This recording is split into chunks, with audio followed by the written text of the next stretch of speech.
Let me remind this House that when the last administration entered into the extended fund facility with the IMF, they forecasted capital expenditure of $41 billion in 2013-14. What was the actual capital expenditure? $37 billion, almost 10% less than budgeted. In 2014-15, they forecasted capital expenditure of $54 billion. Do you know what the actual capital expenditure was?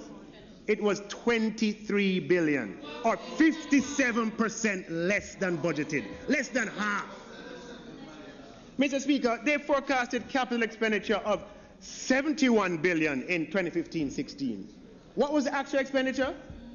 $33 billion, almost 40% less than budgeted. Now you understand what the Prime Minister was saying yesterday with the South Coast Highway, all right? No, Mr. Speaker. In the same 2013 agreement, they forecasted total capex of $166 billion for 2013-14, 14-15, and 15-16 combined, and they managed to do 44% less than budgeted. Now, we all know that capital expenditure today promotes growth tomorrow. What impact do you expect in subsequent years vis-a-vis your contemporaneous projections if you consistently fail to execute on capital expenditure targets? I am talking about 2016. So compare that, Mr. Speaker, compare that with the execution against capital expenditure targets under the Andrew Holness government. With our 2016 program, they like to pretend it's theirs. With our 2016 program with the fund. Mr. Speaker, when we designed our own program in November of 2016, we forecasted capital expenditure of $43 billion in 2016-17. We executed 42, 98% of the forecast.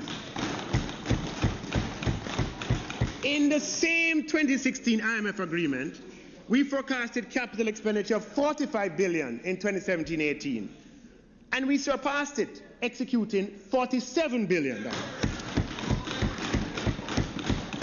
In the same 2016 IMF agreement, our agreement, we forecasted capital expenditure of $55 billion in 2018-19, and we have already passed it, and the year not done yet.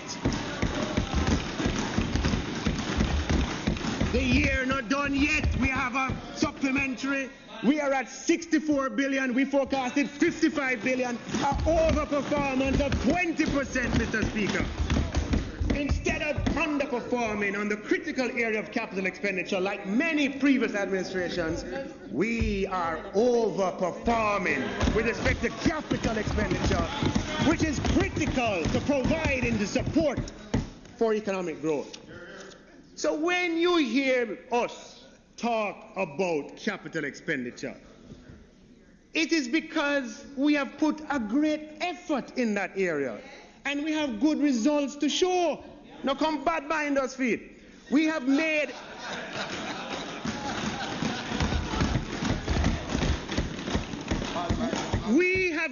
capital expenditure a priority. Our overperformance did not happen by accident. At the end of the first quarter of this year, I was on record